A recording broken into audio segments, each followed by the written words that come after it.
एक दिन राजा के दरबार में एक व्यक्ति आया जिसके पास 2 गायें थीं। वह व्यक्ति राजा के सामने पहुंचा और बोला, महाराज, आपके राज्य में इतने विद्वान पुरुष हैं, आपके मंत्रिमंडल में इतने बुद्धिमान लोग हैं। मैं एक साधारण सा प्रश्न पूछना चाहता हूं। क्या आप मुझे यह बता सकते हैं कि इन 2 गायों में मां कौन है और बेटी कौन? राजा ने दोनों गायों का ध्यानपूर्वक निरीक्षण किया। उसने देखा कि दोनों गायें बिल्कुल एक जैसी थीं। रंग, आकार और स्वभाव में कोई अंतर नहीं था। राजा की समझ में नहीं आया कि मां कौन है और बेटी कौन। उसने अपने मंत्रिमंडल को बुलाया और सबसे बुद्धिमान मंत्री से कहा, तुम देखो और बताओ कि मां कौन है और बेटी कौन। मंत्री ने भी बड़ी बारीकी से दोनों गायों का निरीक्षण किया, लेकिन वह भी उत्तर नहीं दे पाया। धीरे धीरे मंत्रिमंडल के सभी सदस्यों ने कोशिश की, लेकिन कोई भी इस साधारण प्रश्न का उत्तर नहीं दे पाया।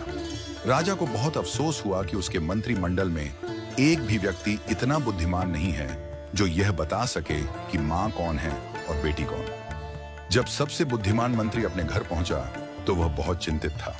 उसकी पत्नी ने पूछा, आज आप इतने परेशान क्यों हैं? क्या हुआ? मंत्री ने कहा, आज राजसभा में एक व्यक्ति 2 गायें लेकर आया था और पूछा कि इनमें मां कौन है और बेटी कौन। हम सबने देखा, लेकिन दोनों गायें एक जैसी दिखाई दी। कोई भी यह साधारण सा उत्तर नहीं दे पाया। मंत्री की पत्नी मुस्कुराई और बोली, कल मुझे भी राजसभा में ले चलिए, मैं इस प्रश्न का उत्तर देने की कोशिश करूंगी। अगले दिन जब राजसभा पुनः लगी, मंत्री ने राजा से अपनी पत्नी को सभा में लाने की अनुमति मांगी।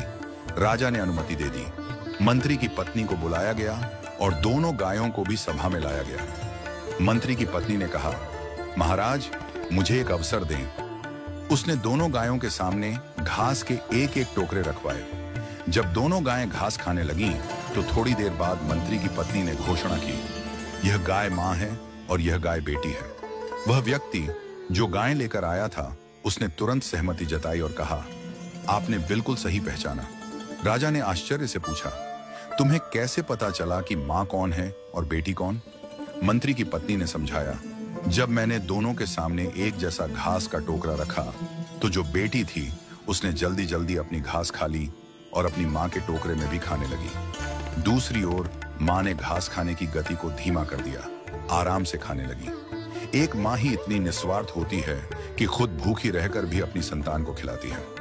इस कहानी का संदेश बहुत गहरा है। जैसे एक मां निस्वार्थ प्रेम करती है और अपनी संतान की भलाई के लिए खुद को त्याग देती है, वैसे ही ईश्वर भी हमें बिना किसी अपेक्षा के सब कुछ देता है। हम सब ईश्वर की संतान हैं और उसने हमें यह सुंदर सृष्टि निस्वार्थ प्रेम से दी है।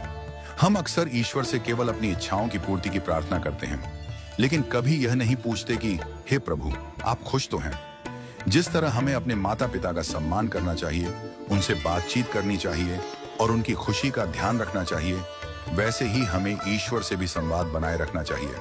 यदि हम अपने माता पिता से दिन में बस एक बार पूछ लें कि आप खुश तो हैं, तो उनके आशीर्वाद से हमारे जीवन में कभी दुख नहीं आएगा।